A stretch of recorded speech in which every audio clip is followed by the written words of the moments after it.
Hello, and how are you today? I thought I would share this presentation that I created for the US Fest, which is an online wellbeing festival, and it's focusing, as you can see, around anxiety, but looking at how those small changes that we can make, those small shifts, can actually have a huge impact on how we feel and how we experience the situations in which we find ourselves. And when we're caught up in overwhelm and anxiety, sometimes that life we dream of can seem like an impossible dream, seem like we'll never achieve it, we'll never get there. And even to feel that inner peace and calm that we long for can feel way out of our reach. Um, but it's not actually as big a leap as it might appear from that point. And that's really the message that I want to share today, that we might feel it's impossible, but actually it only takes small shifts, small changes done consistently to get us to that point that we long to be at, with that sense of peace and calm, ease, and flow, that sense of being at home within ourselves, being at peace and comfortable with who we are. And when we're in anxiety and overwhelm, and we've maybe got physical symptoms, we've got emotions that are maybe feeling very intense, very strong, very uncomfortable, um, we sometimes can think that maybe our body is making mistakes, that something's gone wrong, that even the body is attacking itself and attacking us, and that can put us at odds with our own body. But I wanted to reassure you that the body isn't attacking itself, it isn't making mistakes, it's not going wrong. It's actually just trying to communicate in the only way that it has. Um, so when we can pay attention, we can listen consciously with awareness and with openness, we can start to understand our bodies on a deeper level.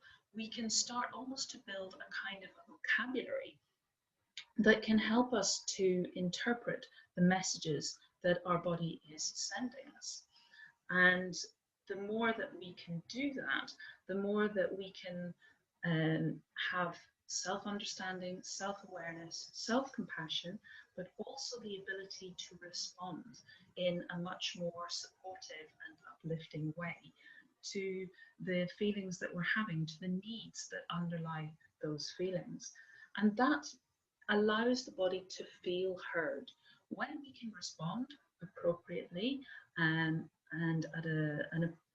in a timely fashion, then the body realizes it's being listened to, and it can start to tone down the messages, stop feeling that it has to shout, and instead just give us a gentle nudge now and again when we've maybe got a little bit out of balance, because then the body knows that we are listening, we know what it's saying, we've got that vocabulary, we've got that understanding, and we're much more able to work in tune with ourselves rather than, I was saying earlier, being at odds with ourselves. So it's also about recognizing that our mind and our body is actually always just trying to help us feel safe. Unfortunately, sometimes the mind, because it's negatively biased, it's always looking out for threats. So that's what it focuses on. So it can pinpoint on anything that it thinks is a threat, and it can get that wrong. It can make mistakes. So when we're more in tune and in touch with our body, and we're listening to the signals that it's sending us, but also we're conscious of our thoughts and the beliefs that they create, and we're doing that with awareness, and we're able to take that step back and be more objective, then we can start to choose which thoughts are actually true, which ones are maybe a little bit off and they're being overprotective, and which ones resonate for us, which ones make us feel better. So that for me is making us feel more at ease, more empowered, more in tune with possibilities and potential, more expansive, more joyful. And how can we lean more into those thoughts and beliefs and feelings and put aside or not focus our attention, not give attention to the ones that make us feel small, restricted, unhappy, miserable, weighed down.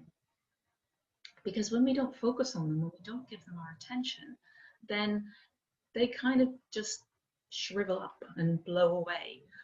When we instead feed the positive, expansive, joyful, hopeful intentions and thoughts, then those are the ones that grow. Those are the ones that we are feeding. And where our energy goes, where our attention goes, our energy flows and it grows.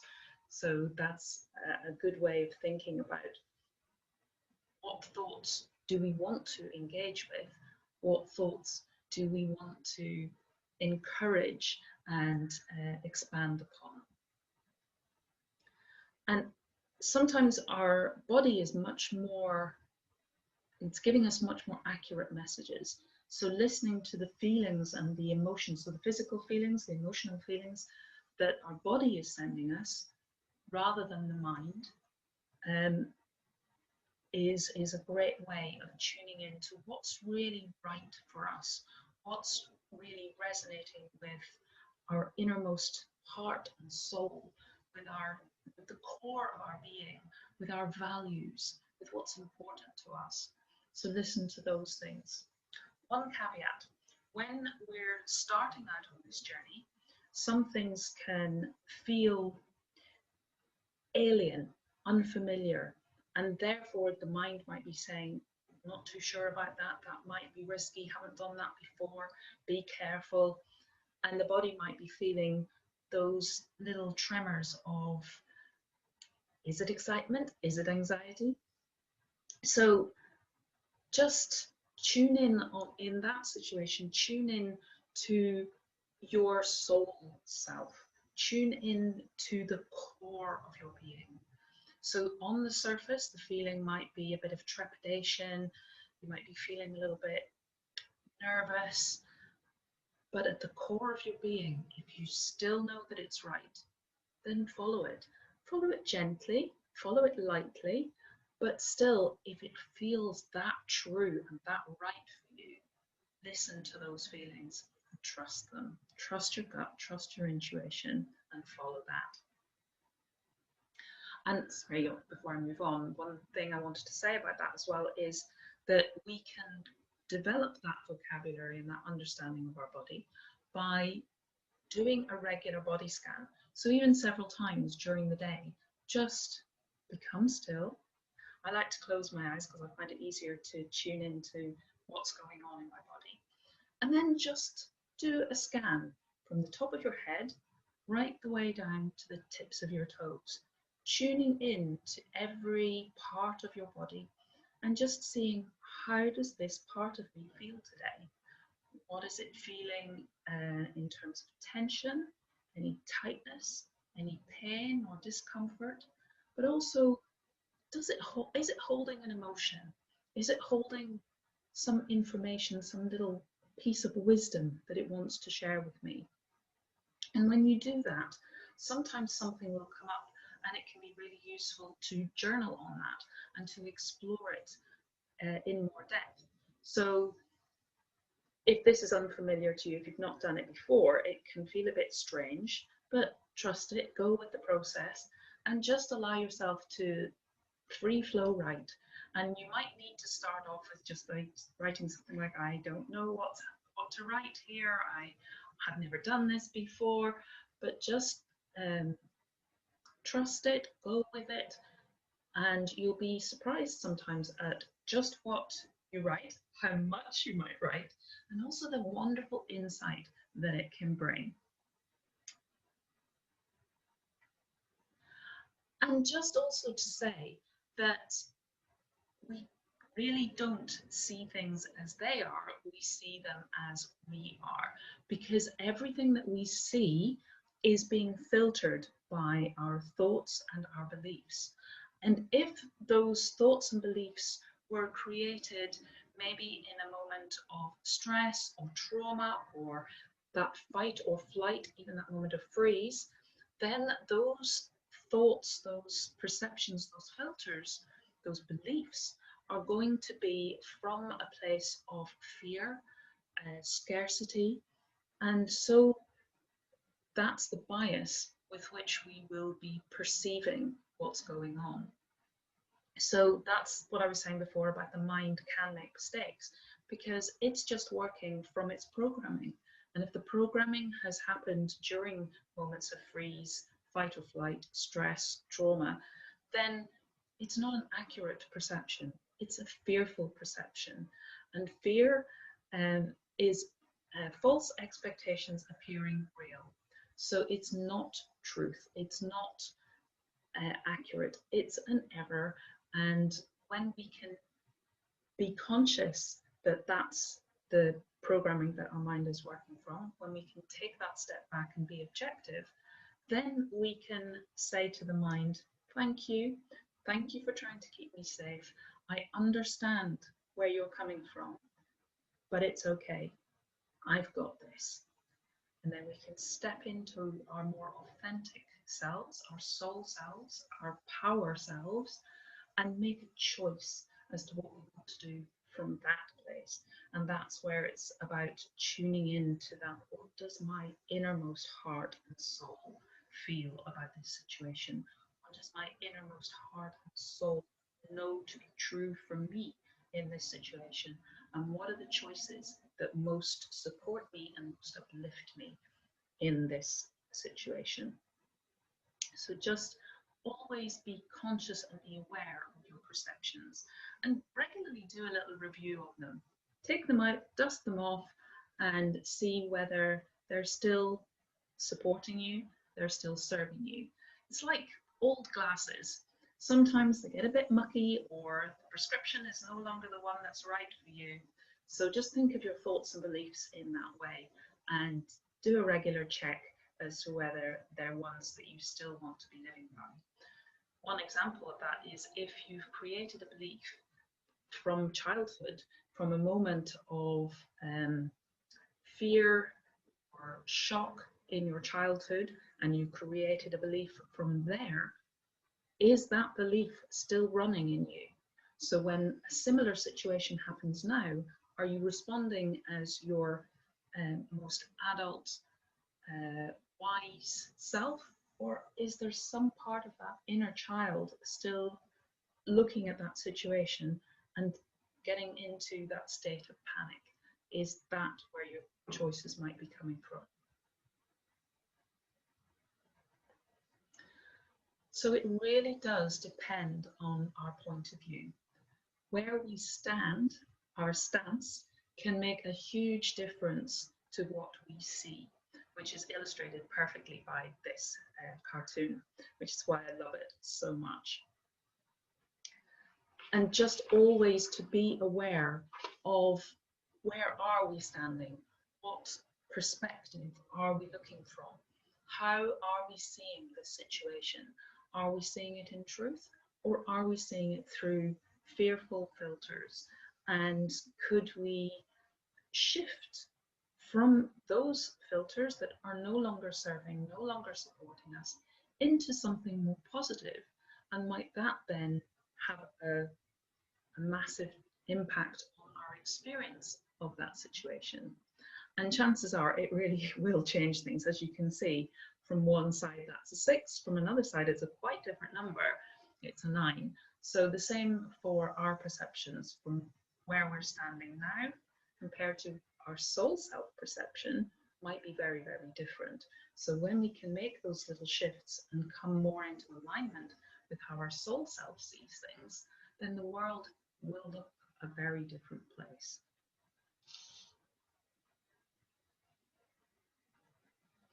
And again, I just love this image because it shows so clearly how things can look very, very different depending on where we're standing, our perspective, our stance, our perception. One was a cartoon, but this one kind of, to me, is much more based in reality. So shining a light, which on the object, which do you see? Neither is wrong. This is another point, that we are the ones who label things. We say that they are right or they're wrong, or they're good or they're bad, but actually they just are. So here on this object, if you shine a light, from one perspective, it casts the shadow of a square. From another perspective, it casts the shadow of a circle. Both of those are true. They're just different.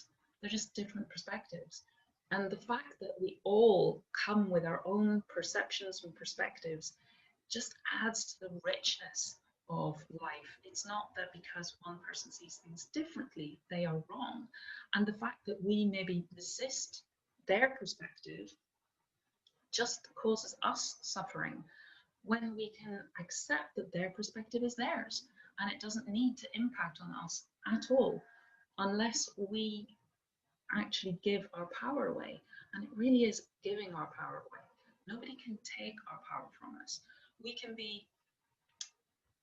grow up to feel that our power, that we don't have power, that we are vulnerable, we are small, we are weak. But that in itself is just a perception. And yes, we may have been through situations, experiences, challenges that left us feeling that way and make it very difficult for us to own our power, to step into that. But it's still there for us. It's just that we've lost that connection. And so it's a matter of recognizing that and finding ways to reconnect, to re-step back into that power. And although we may not be giving it away consciously, we are not holding it, we are not owning it, we are not stepping into and standing strong in that power. So in that sense, it's giving it away. It's allowing others or other things, other situations to come in and take that power in a sense. So always when we want to make these changes, when we want to get to that point of feeling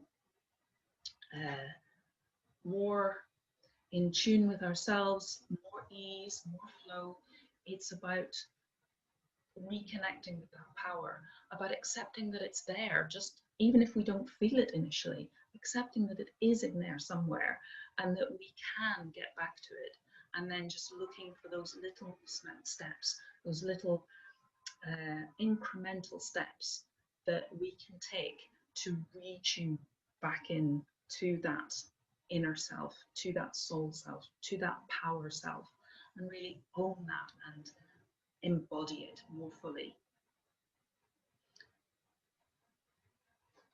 Just checking if there was anything else that I wanted to say around that.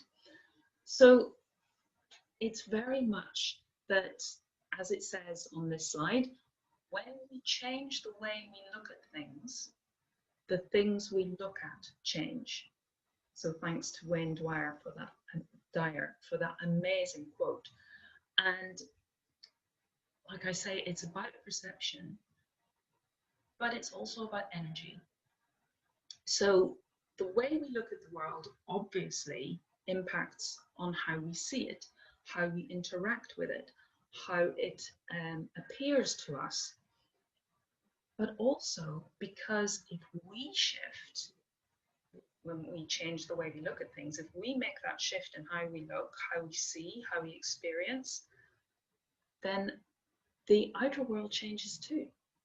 So it's not just that my relationship to it changes, it does, but the outer world will change too. Because as soon as I shift, everything else has to shift. And that's a law of physics. It's quantum physics. It's when, like for example, an electron, if you change the charge on an electron, every other electron has to change too, because you've put that electron in a different space, the one that was there has to shift, the one that was there has to shift. It's a knock-on effect. And the same with our perception. So when we change our perception, when we change our energy in effect, everything else has to shift too. It has to adjust to that new reality that we have created inside of ourselves, but it still has an impact, a wider impact. So, is there anything else I wanted to say on that? Yes, so that changes us to change how we feel, but also changes our environment, so that things, we will feel very different straight away. As soon as we make a change, it will have that massive shift internally and externally. And as Bruce Lipton says here, the moment that we do that, the moment we change our perception, the moment that we change our perception is the moment that we rewrite the chemistry of our body. So when we're living in fight or flight, in stress, in the sympathetic nervous system, then we are experiencing things like increased heartbeat, increased blood pressure, breathing from the top part of our chest in a much more rapid and shallow way. And also our gut is less effective. It doesn't work as well. It doesn't digest our food as well. Therefore, it doesn't absorb nutrients as well. So when we can shift into the parasympathetic, the rest and repair phase, our gut is much more effective. Our breathing comes from lower down in our lungs, so we breathe more from the diaphragm. And these things send feedback messages to our body. In stress, breathing the top part of our chest tells us to panic. You can feel that for yourself. If you start, if you're at rest, you start to breathe from the top part of your chest and you breathe shallowly and more rapidly, you'll start to feel a sense of panic building up. Whereas if you're feeling anxious and nervous and you start to breathe from your diaphragm, you'll notice that you start to calm down, you start to feel less stressed. So very important to pay attention to our body from that respect, but also wonderful to know that we can take charge. We can make those changes. We can make physical changes, we can change our thoughts, we can change our beliefs, we change our energy, and this changes the chemistry of our body, which then impacts on our well-being. When we're in stress, the chemistry of our body becomes more toxic or acidic, but if we can move out of stress, our chemistry quickly changes. And I love the example on a more global scale, so if you're thinking of this in the macro, of the coronavirus lockdown. When we first went into lockdown, travel was vastly reduced, industry was vastly reduced, and so there was less pollution. And the world, the earth started to change. The measurements in the atmosphere of the toxic chemicals that were very much a part of our atmosphere in the prior to lockdown, when industry was going, when we were doing all of this travel, all of that started to reduce. So we could see how the earth herself can recover, can cleanse herself, and our bodies are the same. And it happens the moment we make that shift. Our chemistry starts to shift. Our body is able to eliminate those toxins and to digest our food more effectively, absorb those nutrients, and go into rest and repair. And it can't do that in fight or flight.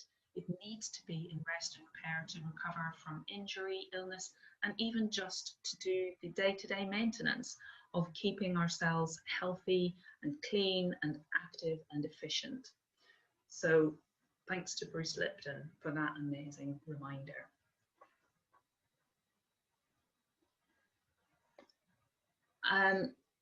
So yeah, as I've been saying all along, it's all about your perception.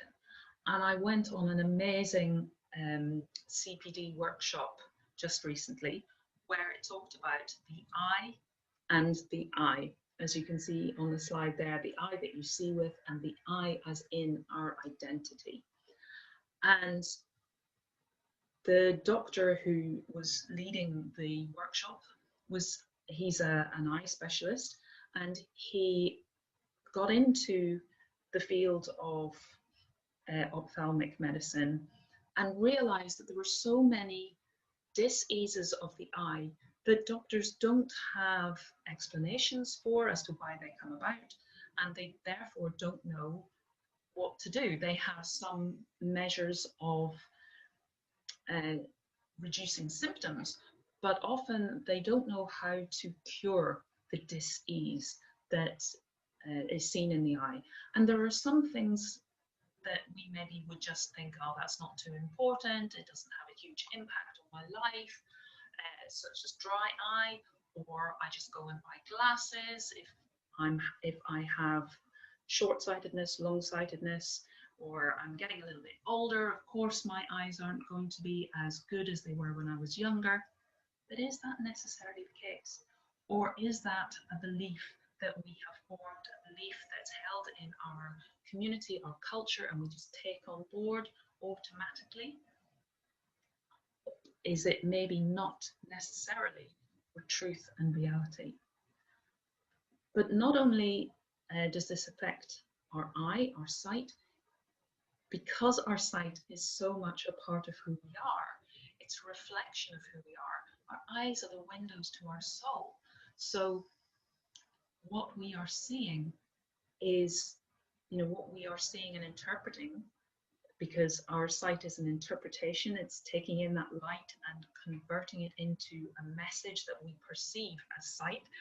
Isn't our language wonderful? All these words, insight, perception, all of these words that we have so many different meanings. They have kind of a physical meaning, but they also have an emotional and a spiritual and an energetic meaning. And all of those impact on our understanding. When we talk, we may use the word in terms of I'm seeing physically, but somewhere in our consciousness, we're also interpreting that on a more metaphorical level. So to get back to the I and the I, a lot of the dis-eases that we see in the eye are reflections of our perception of the world.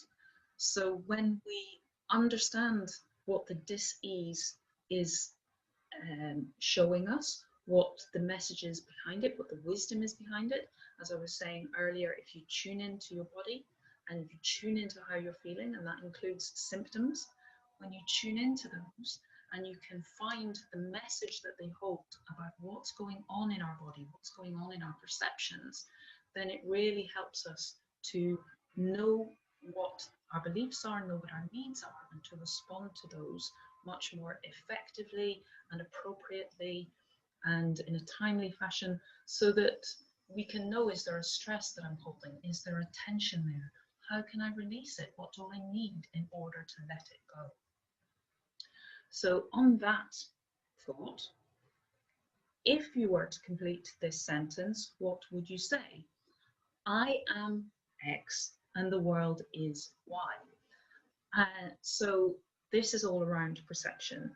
And one of the examples that the doctor gave us in the workshop that I did was, I am not good enough and the world is overwhelming. And that perception will have a huge impact on the chemistry of our body, as Bruce Lipton was talking about, and therefore on our well-being. And it will manifest in certain dis-eases. We'll have predispositions to certain dis-eases, and those might be something quite small that we dismiss, such as dry eye, or they might, depending on the intensity, how long we've held these beliefs, how much they're active in our body, they might result in something a lot more serious. So it's such a useful resource to be able to do the body scans, the journaling, the tuning in to our self, our being, our understanding, to get those messages at an early stage. Because when we can do that, then we can address the needs, and so they don't then lead on to those more serious diseases. Or if something happens that is such a huge shock, has such a massive impact on our body, that we are put into a state where we're not able to respond in that moment.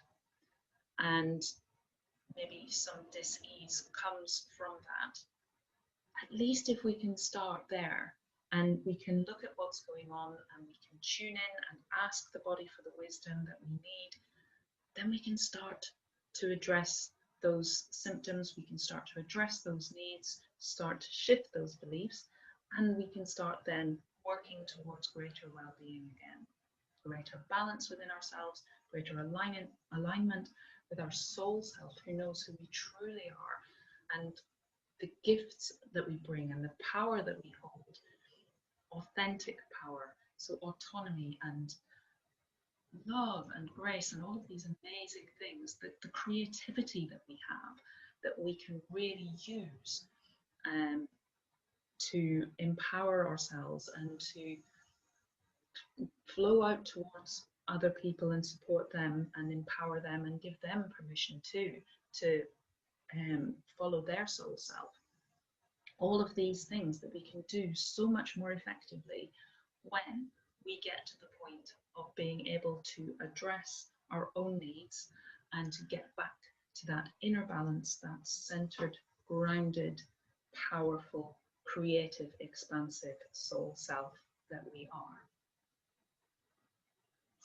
And as I was saying earlier, fear is a perception, and it's largely because our brains are hardwired to look for threats to keep us safe, but that then can result in thoughts that are not true.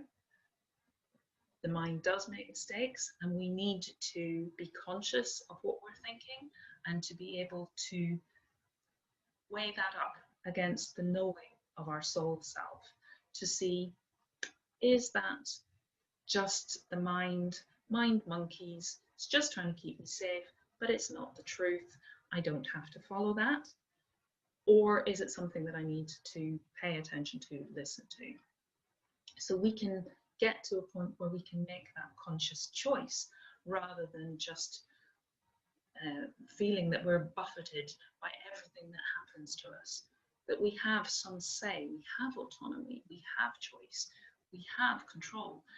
It's control over ourselves rather than control over the external, but still, that is the only true control. Control of the external is an illusion. It's temporary at best. It's not something that we can rely on, but ourselves, when we're really in tune with ourselves, when we're following that soul self, then that's something we can absolutely rely on and know that it is there for us always. So I love the idea of reframing.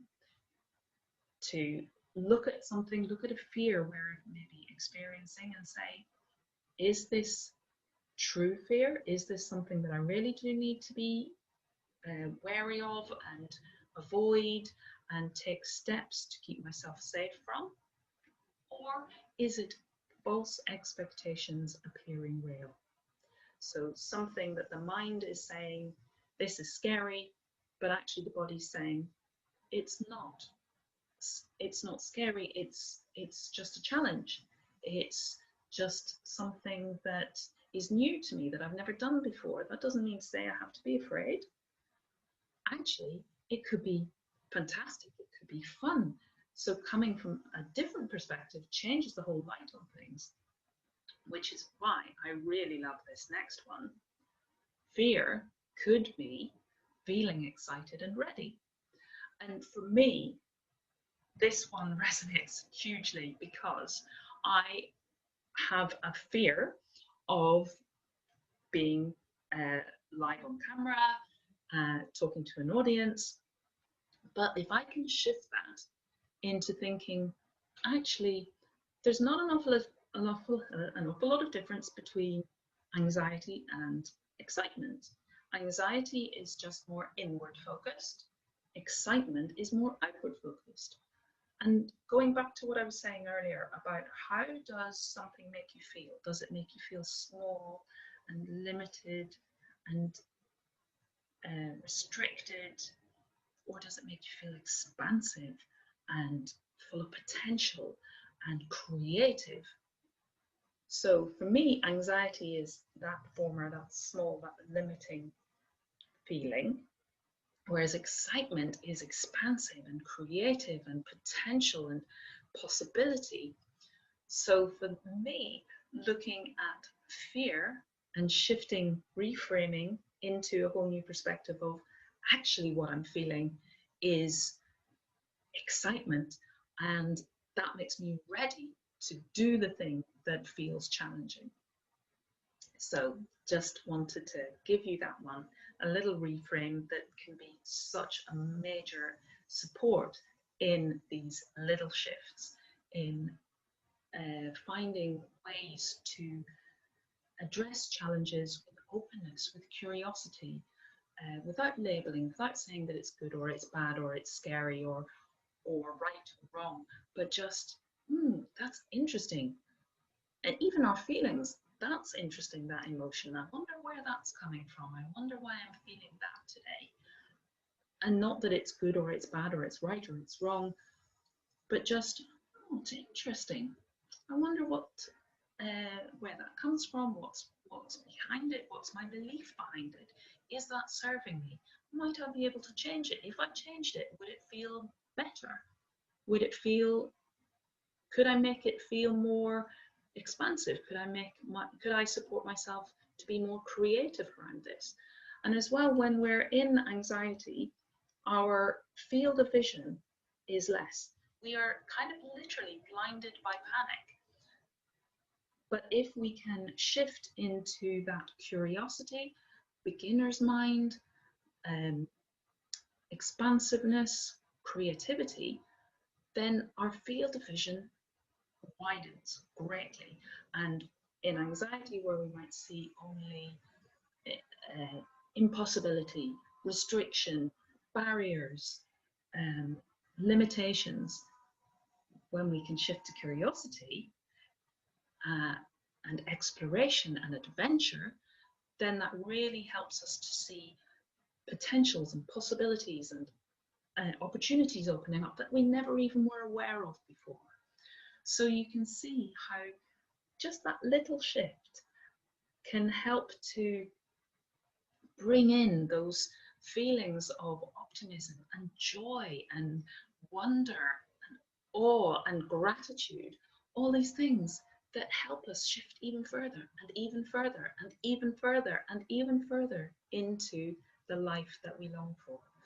So although it takes time to get to where you are now, and it takes time to get from there to where you want to be, every step along the way is important and is having a big impact. So a little step, but a big change in how you feel, and then a little step again, but another big step, big change in how you feel. So to me, it's kind of like a journey where the road sometimes is steep and sometimes it's rough and sometimes it's challenging, but there are lots of twists and turns, and around every corner, having overcome that challenge, the view is even better, it's brighter, it's more colourful, it's more wonderful, and it draws you forward. You just can't wait to see what's around the next corner and the next corner and the next corner. So it really is about enjoying, bringing joy in to the journey, and that sense of gratitude. The more we can feel gratitude, the quicker these things come, the quicker the changes, the quicker the improvements, and the faster, the bigger the improvements, and the more we are ready for them. Because there's that question of how much do you feel you deserve? How good can you accept your life as being? So how rich can you be? How abundant can you be? How much do you feel worthy of these things? Because if you don't, they won't come, or if they do, they won't last. Which is why sometimes we'd love to have a magic wand, just for somebody to move us from where we are now into where we want to be. But if we moved as the person we are now, it wouldn't fit in where we want to be. The journey is the growth, the journey is the learning and the wisdom and the reconnection with the self, soul self, who knows that we are worthy, who knows that this is where we belong. But if our belief is still that this is where we are and this is as good as it gets, we can't cope with being in the best that our life can be, because it feels too alien and too big and too overwhelming. But the journey to get there gives us all the resilience and all the wisdom and all the tools and all the resources that we need to really enjoy this when we get there, and for it to be sustainable, for it to even grow. Because as we go along the journey, you know, maybe our vision of our destination has how wealthy we can be, how abundant we can be, how healthy we can be, all of these things. But traveling along that journey, this vision might grow and shift and change. I was just thinking of an example of that yesterday, that when we were moving here to Wales a couple of years ago, I started off with this vision of the house that I would like to live in and the space around the house and what we would do with it and what we would have here. But as we visited more and more properties and saw more and more potential within our move on so many different levels, so physically, emotionally, spiritually, how my business could grow, what it would mean for me, how my life could look, then my vision grew exponentially. It was amazing how much kind of my vision opened up again. That concept of, whoa, my mind had just been in this little space, but there's so much more out there. And I felt so much more able to embrace that and step into that because of the journey that I took. We visited so many properties. I'm sure most people who are moving house go through that experience where you visit house after house after house and you think, I'm never going to find the one that's right for me. But perhaps even that journey is so important, because you start to see the things that you want in each property, but also the things that you don't want. And then you'll get to the property that ticks the boxes, that has the things that at the beginning you didn't know you wanted, but you learned that you wanted through the process. So don't worry if it seems to be taking time for you to get to where you want to be. Just appreciate, celebrate each step along the way. And in terms of celebration, it's really important to celebrate each little win, because it motivates us, it keeps us going, and it helps us to recognize how far we are actually moving forward. So sometimes I love as well, when you start maybe a new section of your journey, take a note of where you are now. And then after some time, look back, because as the changes are incremental, step by step, we don't always notice them. So when you get to another milestone, look back, see how far you've come, see the difference that has happened in your life, see the changes that you've made, celebrate them, and know that there is more potential ahead. Life can get even better, and to focus on that. One last thing that I wanted to leave you with is this Chinese word, phrase, symbols. And this is the Chinese for crisis. But there are two symbols. The first one means danger, and you can appreciate that a crisis involves an element of danger. It's the second one that's interesting. That is the symbol for opportunity. So within every danger, within every crisis, there is opportunity. So again, it's perception. Which are we focusing on? Which of the two wolves, as it says in the Native American story, the two wolves, you choose which one to feed, which one is going to grow, which one are you feeding? Are you feeding danger, the mind and its negative bias, listening to those thoughts, listening to those limiting beliefs, and choosing to stay in that place? Or are you looking with openness, curiosity, and finding the opportunity, finding the adventure, finding how to bring in joy and gratitude and creativity into your life? So I will leave it there. Thank you very much for watching. If you have any questions, please feel free to get in touch, and I'm very happy to answer them for you. And you can find me on LinkedIn, Instagram, and Facebook as Equenergy.